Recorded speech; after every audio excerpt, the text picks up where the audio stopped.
All right, so we are recording. What's going on, guys? Welcome to the first episode of Subhuman Rants. This is a show that we're going to kind of start here, just kind of talking about, stuff that we like, nerdy stuff, if you want to call it that. Don't get offended if I say that. I don't care. This video is going to be me, and I got my friend Trey here. So today we're going to talk about the strongest characters in Lord of the Rings. So let's get going on this. So Trey, how you doing? Pretty good. But to clarify, so for strongest characters, are we doing strongest story arcs, or are we talking like the most powerful? All of it. We'll do all of it. All right, fair One enough. ring to rule them all. And then the darkness bind them.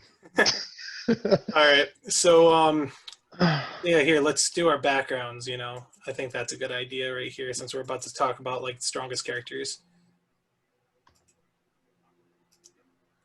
So yeah.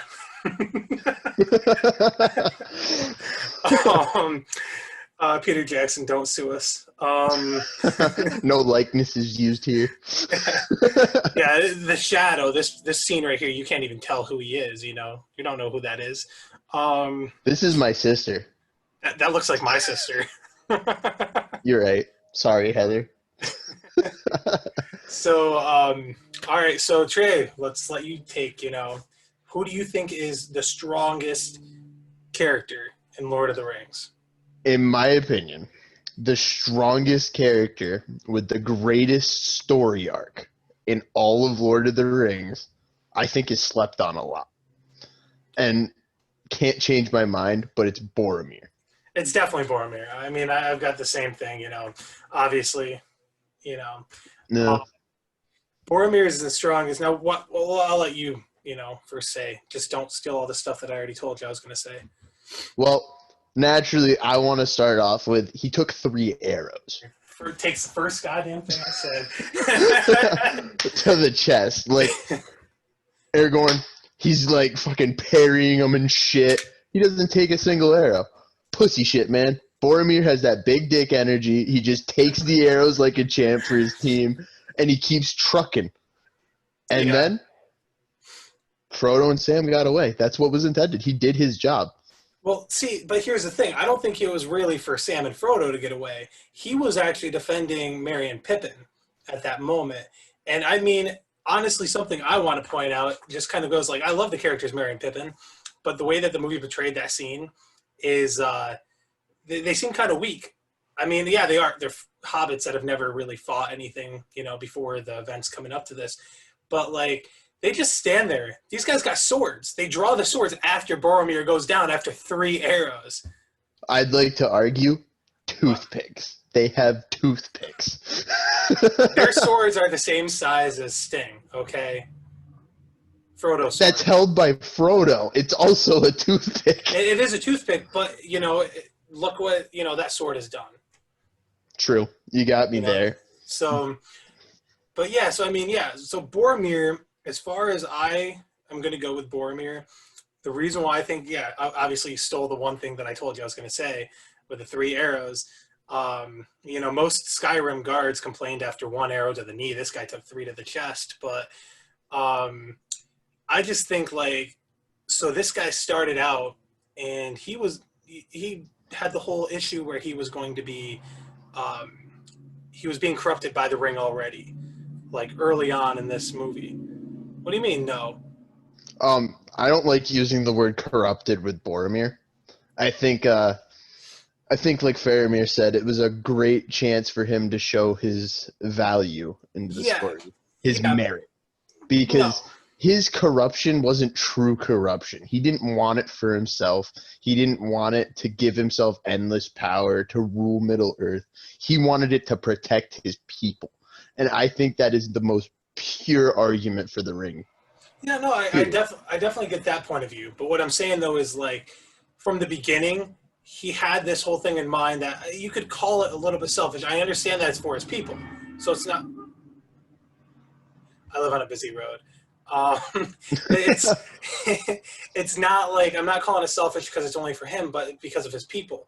Think about it like this. Had Boromir taken that ring and tried to use it, to save Gondor, what would have ended up happening was everyone would have died. Like Middle Earth would have been destroyed.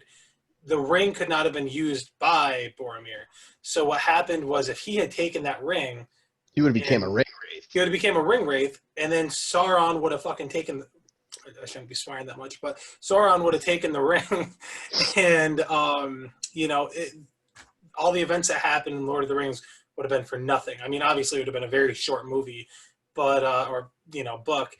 But we're going to talk more about the movies here than the books, just because that's what we're more versed on here. But no, I think won't include some things we know from the books. That just means we're mostly focusing on the movies. yeah. But what I think though is with Boromir, he has an awesome arc. I really love the arc of him like starting off, pretty much being a big dick. He only cared about his people. That's what he was worried about. And then when in his defense, though, too, like that's what everybody was concerned about. I mean, look at the elves; they fuck off for after the 10,000 years war and don't help anybody with anything. No, I get that. And then the dwarves just go to the mines and die. Yeah. But what I'm saying though is, but as far as it goes, you've got like at least two characters in the Fellowship. Well, actually, no. I mean, you've got three characters in the Fellowship. You've got Gandalf, you've got Legolas, and you've got Aragorn they're more selfless in this aspect.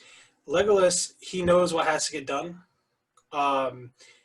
Aragorn, he knows what has to get done. And Gandalf, I mean, obviously he's the wise wizard, that started all of that. Yeah, I think I love that the whole premise of the movies, right, is that Gandalf gives a gift, right? Yeah.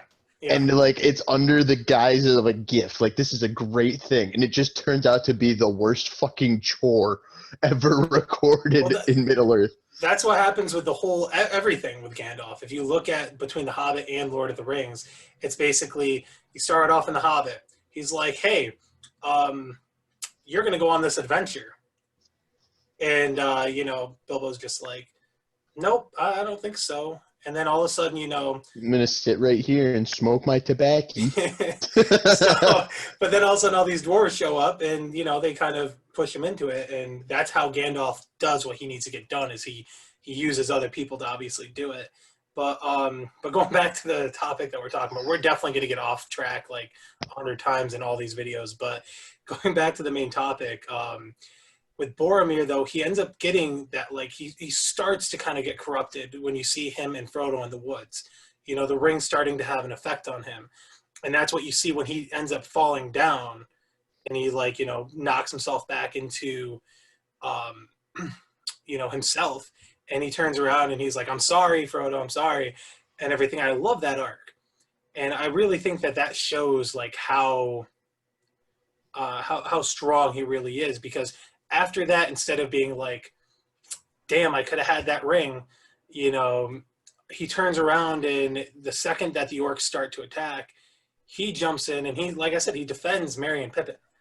Merry and Pippin literally do nothing until he takes that third arrow and drops down. And then they're just like, yeah, we'll do it. But then obviously they just get picked up by orcs like it's nothing. They took the little ones. Yeah, that's what it says. They took the little ones. It's that. Can we just take a moment and give wicked props to Sean Bean, right? About how in the one scene that everybody knows where he's like, one does not simply walk into Gondor, and he's just reading his script that he taped onto his knee. Yeah. I didn't know that one until a few months ago, honestly. Mm-hmm. That's my favorite fun fact. Aragorn breaking his toe. That's great. That's pretty great. I got one for you. I don't know if you've known this one, but so Sean Bean is afraid of flying. He hates helicopters, flying, that sort of thing. They had to take a helicopter to the set every single day. However, he did not like those helicopters. So he, after being fully put in his costume, would climb a goddamn mountain to get to the set every day. And that's what, I watched an interview with him, and I forgot who was talking about it. They're like, you would just see Sean climbing the side of the friggin' mountain dressed as Boromir.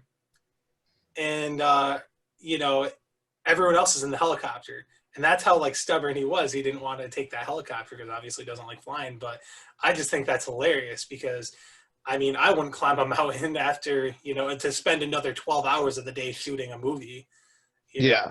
I wouldn't want to climb a mountain if that was the part that was supposed to be fun.